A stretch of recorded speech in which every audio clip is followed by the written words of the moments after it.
Dun, dun, dun. Ladies and gentlemen, we are live. Live. Is it live or is it Memorex? Oh my. I have to be. I'm Robert. I'm Robert again today, so I have to do Robert-isms. You look just like him. Yeah. You know what? I was gonna get a wig, a bald wig, and then I was like, no.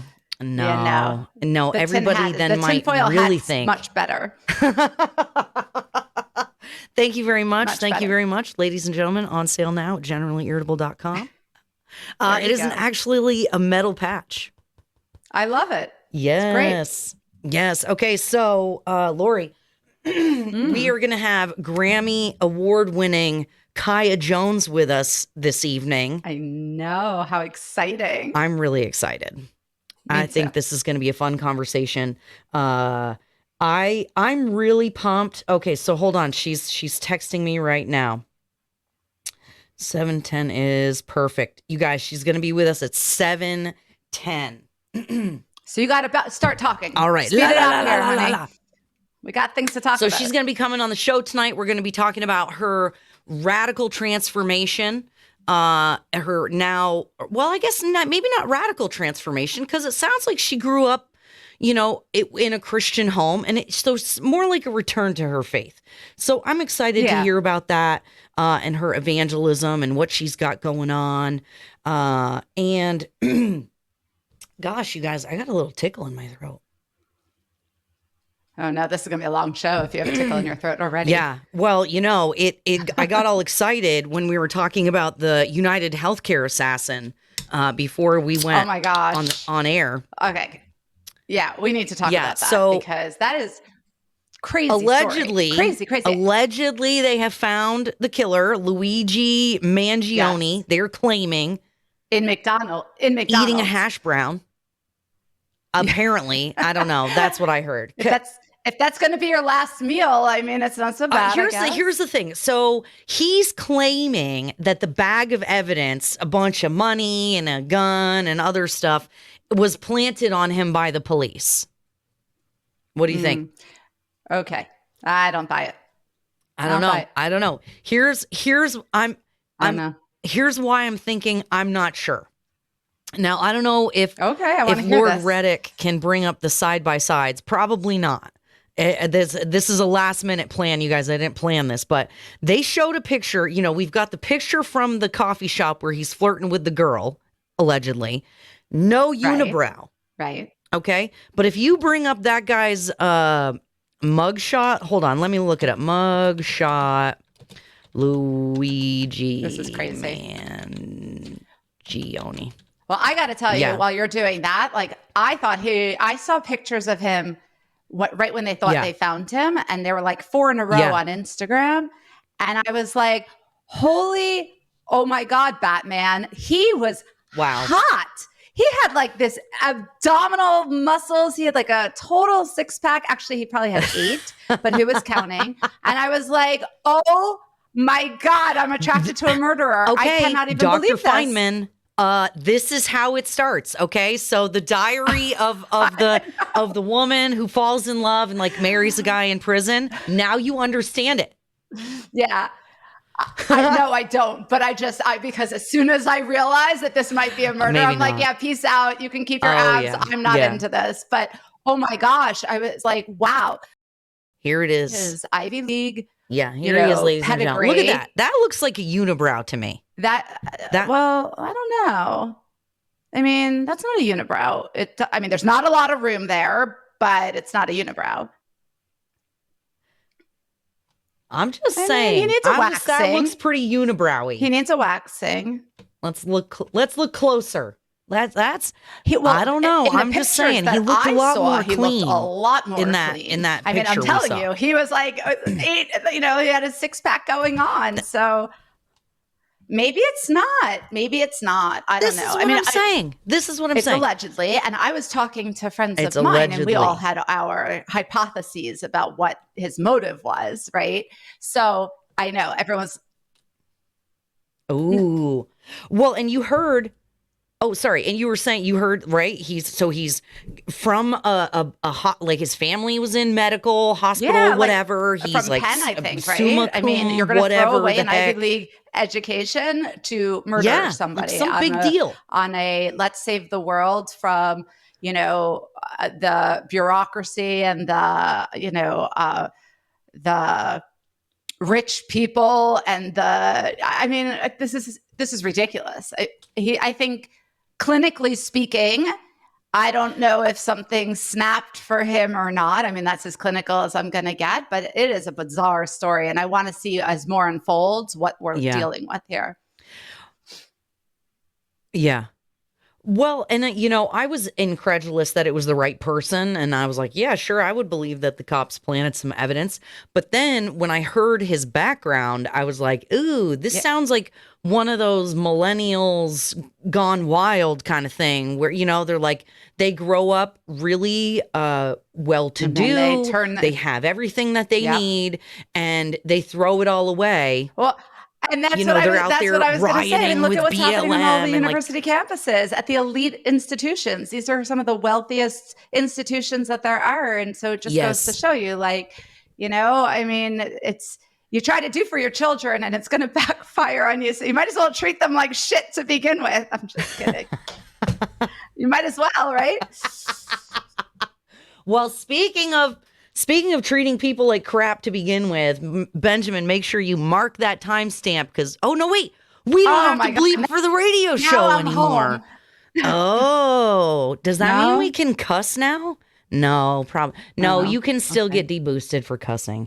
But speaking of being treated like crap, Daniel Penny acquitted. Thank you. Something is going right in this world. Finally. Are you kidding me that he had to endure what he's had to endure for being a good Samaritan? Unbelievable. Are you kidding me?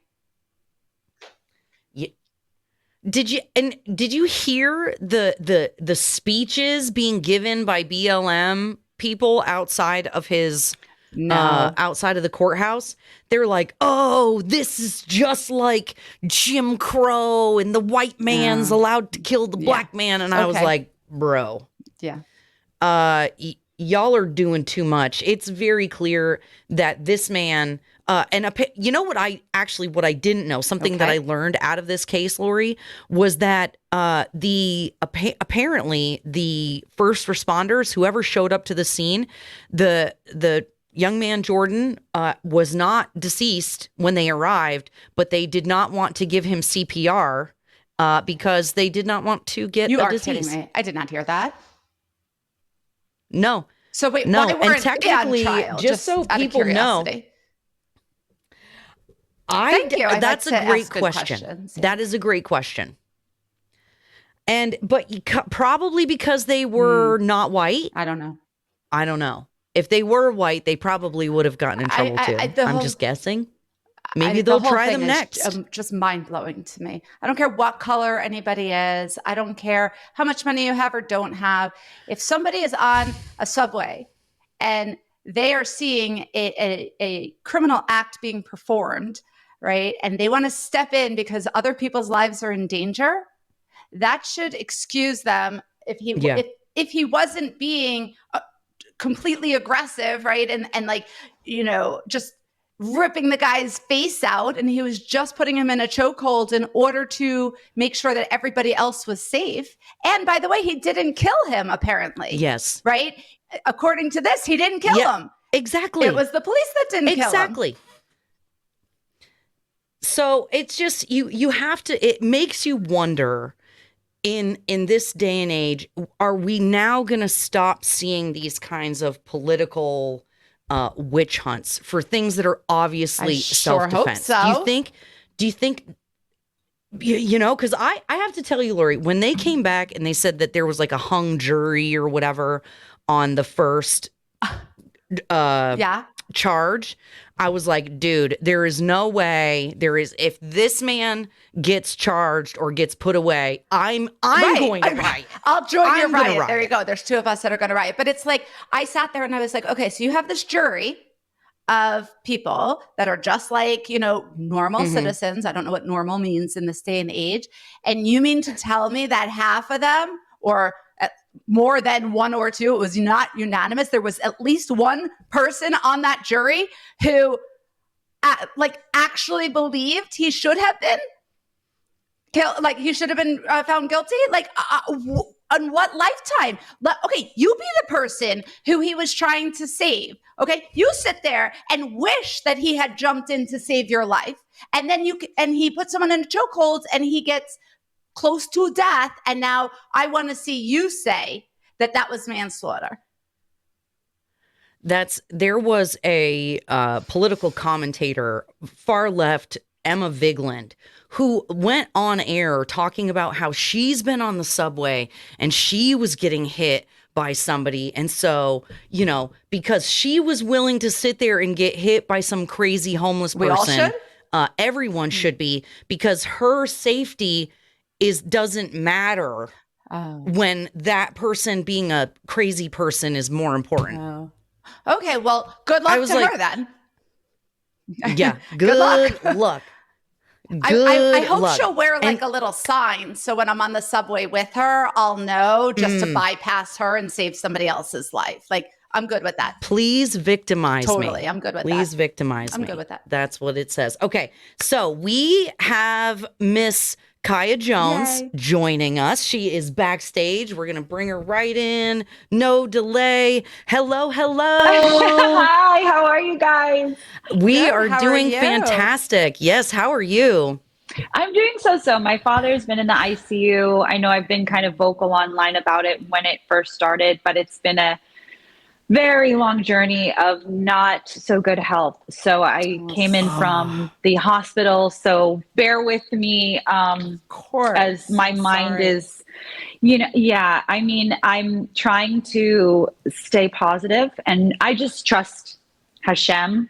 And for those of you listening who don't know who Hashem is, it is God.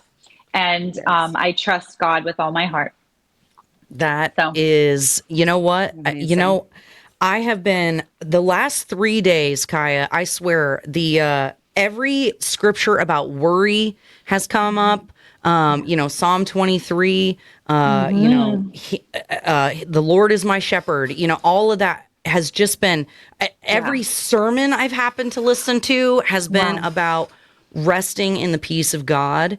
And I'm just praying that for you and your family now. Thank you. Yes. Yeah, that it's never good. It's never going to feel good, but God promises a peace that surpasses all understanding, and I am just praying that for you. Thank you. Thank you. Bless you. You are so welcome. Thank you. Well, speaking of blessings, what a blessing you are, Kaya. So it's to me, this is how I see you. Pussycat Doll to evangelist. Something like that, yeah. I know there's a bunch in between there. There is. And how did we go from one to the next is what I am like. You really want to know.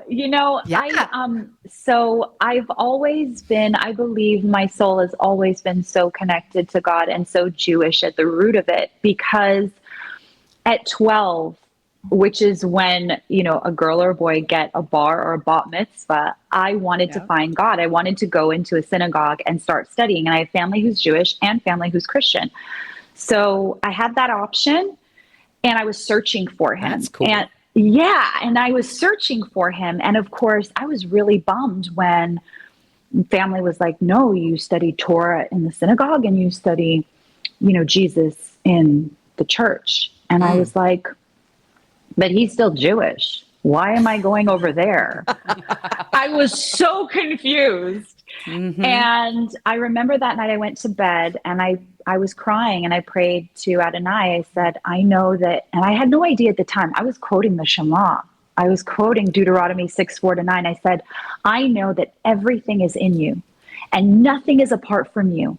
The good, the bad, the indifferent, because you say this, Lord, you say that all is for your glory, even when we make mistakes, even when we do bad things or make poor choices, it's always going to be for the better. He will turn beauty from ashes, right? And so it truly has been something from I was 12. And so I said to him, I I know it's all you, and I want a front row seat, God, when everyone knows that you're one and Yeshua is one in you, and it's all you. And I want to learn the Torah. So in my heart, I was always this girl who loved Jesus, who loved the Torah, who never got to study it. So when I finally then left the Pussycat Dolls, still was getting fed songs that were pop and still very slutty and not what I wanted to do. Let's be fair. Okay. Let's be fair. I was like, give me a song that isn't so slutty. It was just all slutty songs. I love your authenticity. Yes. I love it. Truth. And why can't we just say it? Like, well, she did. Look at how great she was. That is it. It was just, and there's, when you're young and you're like, oh my gosh, it's fun. But there was a point where I was like, am I ever going to get some really good songs or meat on the bones where like I can actually sing and just, I really wanted to just take it seriously. And I just felt I was fed a lot of material that was not what I wanted. And when I would write material, they were like, no, it's not good enough. And I just kind of felt like I was constantly not able to get there. And I remember I had now was doing DJing and opening up for Calvin Harris and known as like the EDM princess in Europe and Asia and Africa, and had hit records in dance music over there. Yeah. And I remember I just asked the Lord, I said, I really want to sing for you. I don't know if I can do this secular world thing anymore. And if you really want me to sing, then you're going to have to bring them to me because I don't know them and I don't even know where to find them. Yeah. And within 2 weeks, he brought forward a song, What the Heart Don't Know. And that went to number 3 behind Taylor Swift and Pink as an independent with no management, no agent, nobody. I was doing it all by myself. It was so amazing. And right after that, Jay DeMarcus from the Rascal Flatts calls and says, I have an album I'm doing with Jason Crabb. And I knew who Jason Crabb was. He's from the Crabb family. They're very famous Christians that also minister. And he said, we want to add you to this album. And then I had all of these people circling me, managers that were like, oh, don't do it. If it's free, don't you dare. Don't do it. Don't do it. And I said, because at the time, it was like a very independent Christian record. And there wasn't a budget for me. And I just felt so honored to be asked to sing for Hashem that I was like, I want to do this. Like, I don't care if I get nothing. And it was the greatest do a free job ever in my life because that's what won the Grammy. Literally. That's amazing. The best ever.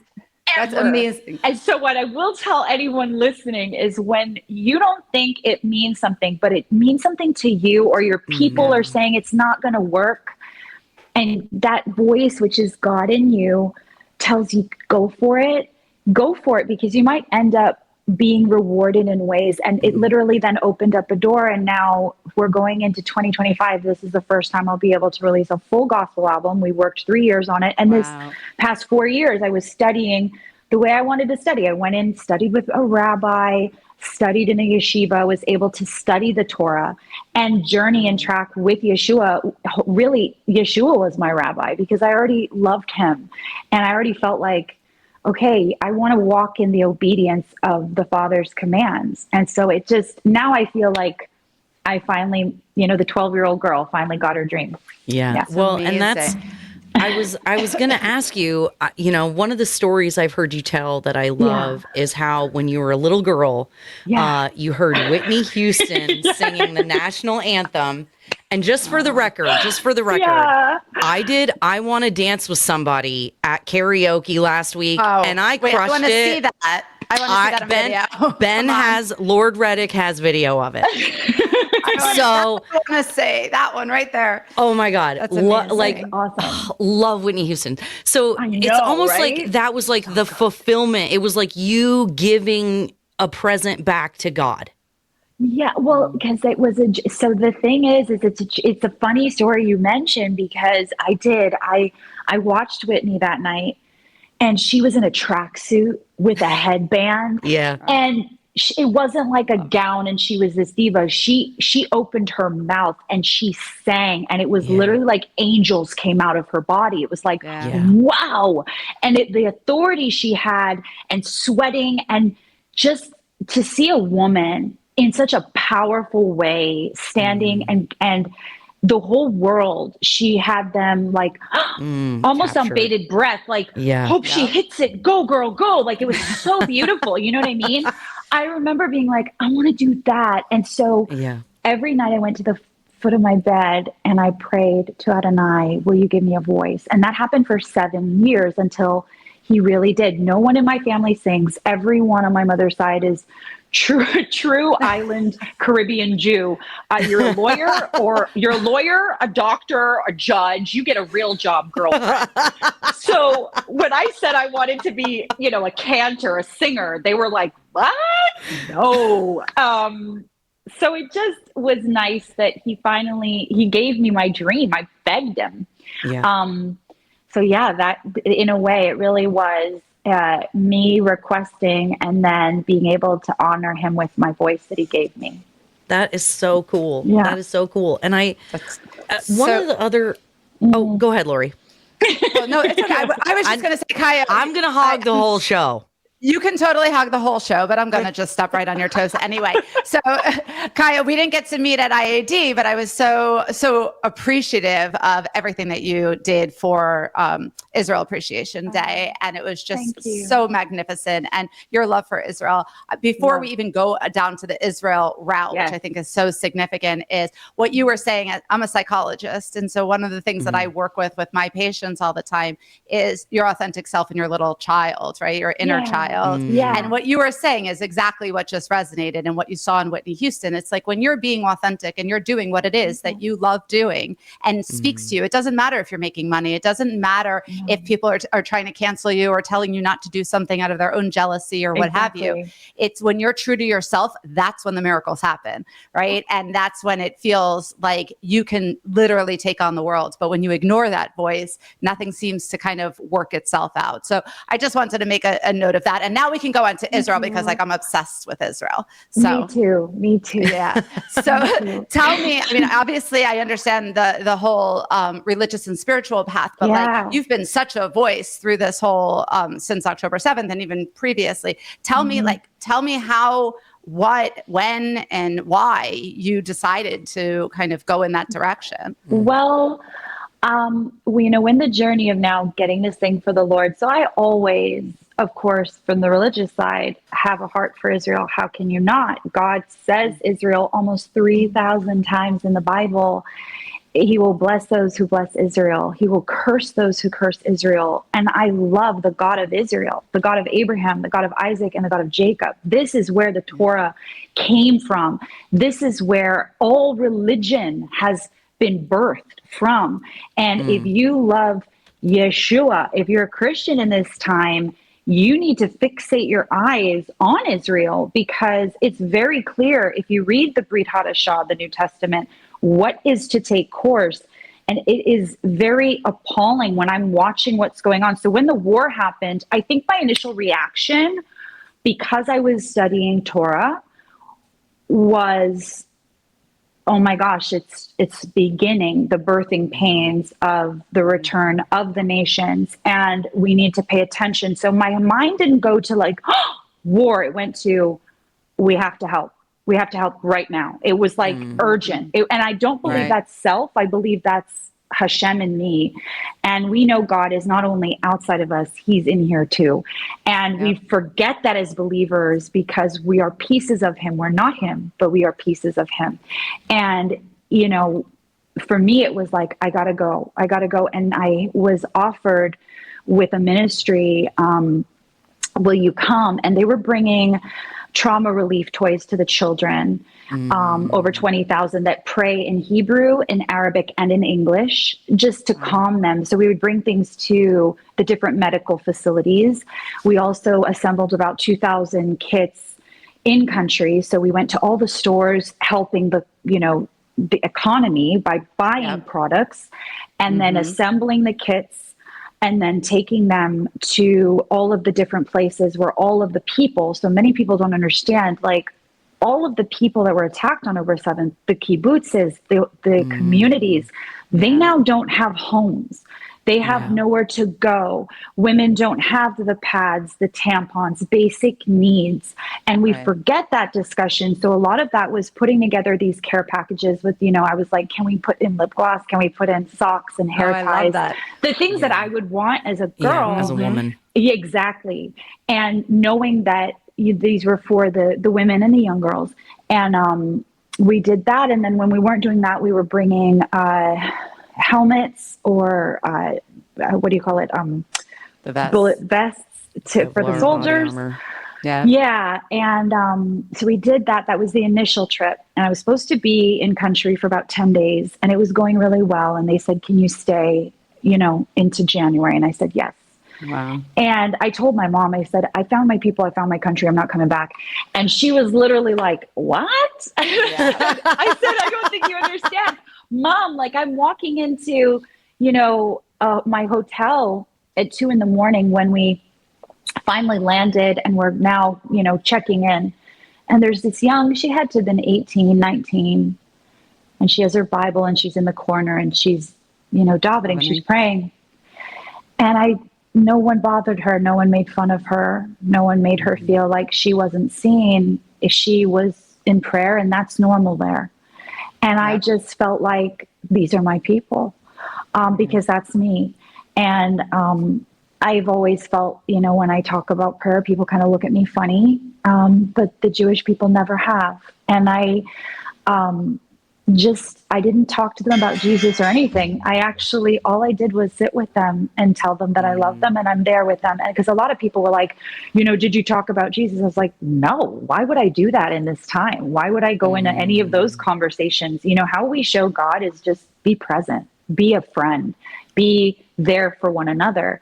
And so the second time I was asked to go, which was with Shiva Medical, that was the second time. And that's when I said, absolutely. And I got to go back and it was only for 4 days. And then as I was meeting the hostage forum, all of the people that work there, all of the different volunteers and the families of those that had been taken, that was when I really realized media relations was needed in Israel. And I was just starting a media company, Shiloah TV. Yeah, so you're going to ask about that. So then I said, you know what? How can I help Israel? How can we get the messaging out? And it was clear that messaging was needed.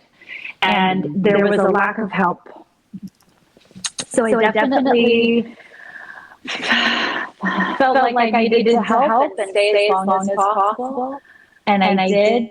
And I'm happy that I did because it worked out for me to stay for an additional 3 months. And then I was able to come and what, I went and fed soldiers. That was one of my favorite things, was preparing the food for 600 plus soldiers. And I did that about 3 or 4 times. And the main thing was making sure, it was kosher, it was cleaned well, all of it. And so a lot of people don't understand, it's not just wrapped food that we send the soldiers there.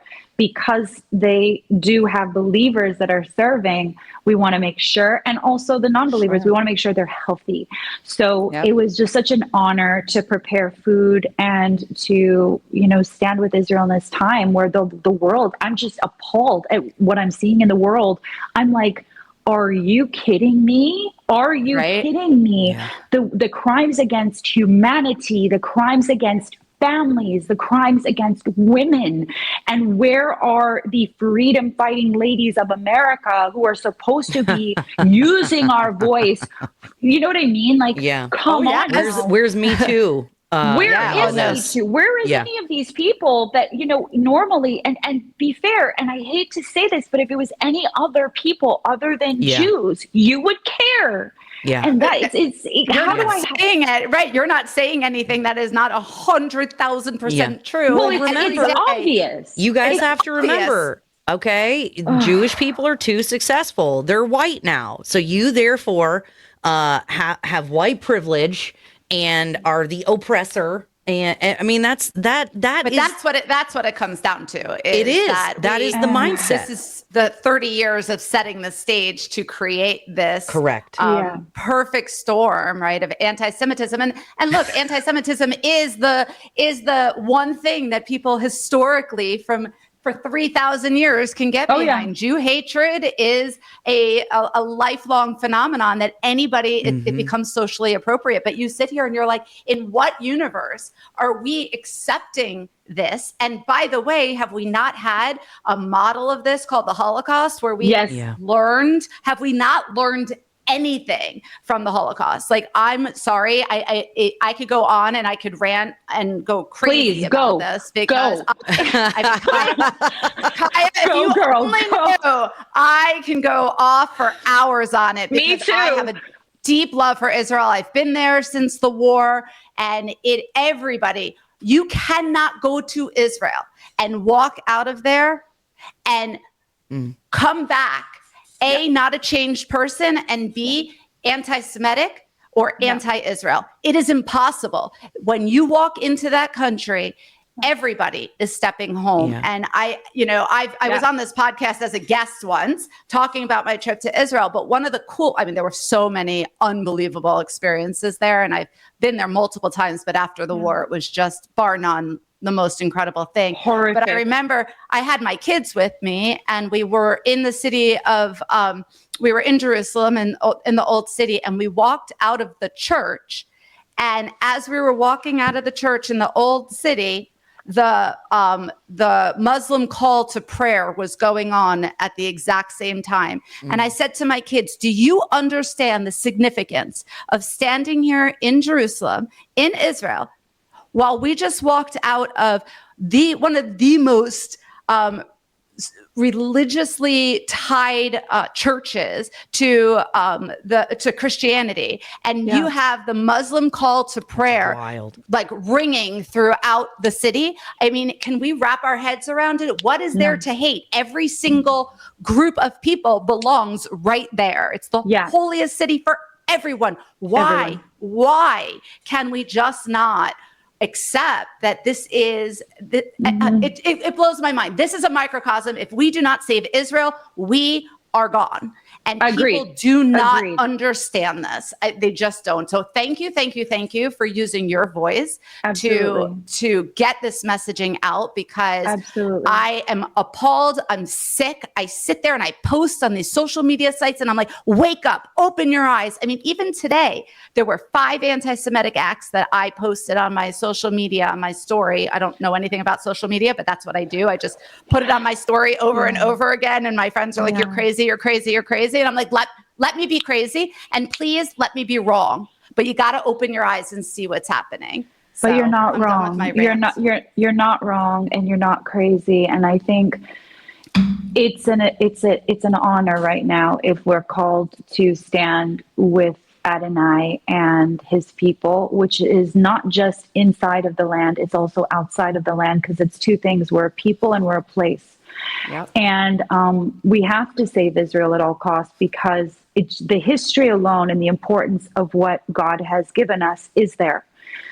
Just on that accord. Now, when we talk about the people, Syrian Jews, Iraqi Jews, Iranian Jews, Lebanese Christians and Jews, these are all Sephardic, dark-skinned Jews. Okay, when I sit with Iraqi Jews, where are they going to go when you talk from the river to the sea? They can't go back to Iraq. They cannot. They will be killed. They will be killed. So this idea that it's whitewashed because they think Jews are only the European Jews. Yeah. No, it's not. It's Jews everywhere, just like there are Christians everywhere, just like there are Muslims everywhere. And the thought that we have such a narrow mind than understanding that the Jews of the Middle East have nowhere to go. This is their home. And to think that when you're saying the river to the sea and that Israel is apartheid, are you kidding? What? Have you been to Tel Aviv? Have you been to Tel Aviv? They've never been. They've never been. No, and they also don't know what the definition of those words are. Let's be real. Let's be real. They don't know what an apartheid is. They haven't even been long enough to know who Nelson Mandela was. Like, they have no freaking idea. No, they know the buzzwords, and then they change the definition, and then they literally lie to you about the UN or whatever other organization. Literally lie, and everybody and we're wrong because we don't realize that they're lying. Doesn't matter. They don't care. And they're speaking of lying, we got to take a quick break and hear from our sponsor. That was a terrible transition. Terrible. One has nothing to do with the other, but I needed to just like get in there, and we were just going, and I was like, if I don't just interrupt. Awesome. So Kaya, do you have a few more minutes to hang with us? I do. Absolutely. All right. Awesome. All right. So we're going to hear really quick from our sponsor, ASIC. Y'all are watching here with Kaya Jones. Artist, musician, evangelist. I'm going to just call you an evangelist. I don't know what you want to be called for a title, but that's what I'm going to call you. Amazing goddess. I just think we're all queens. We're all queens. We're all Esthers right now. And that's what we need. We need more and more. We need Mordecai's now to start. All right. Let's go. Amen. Ladies and gentlemen, you'll hear more from us Esthers in just a few minutes.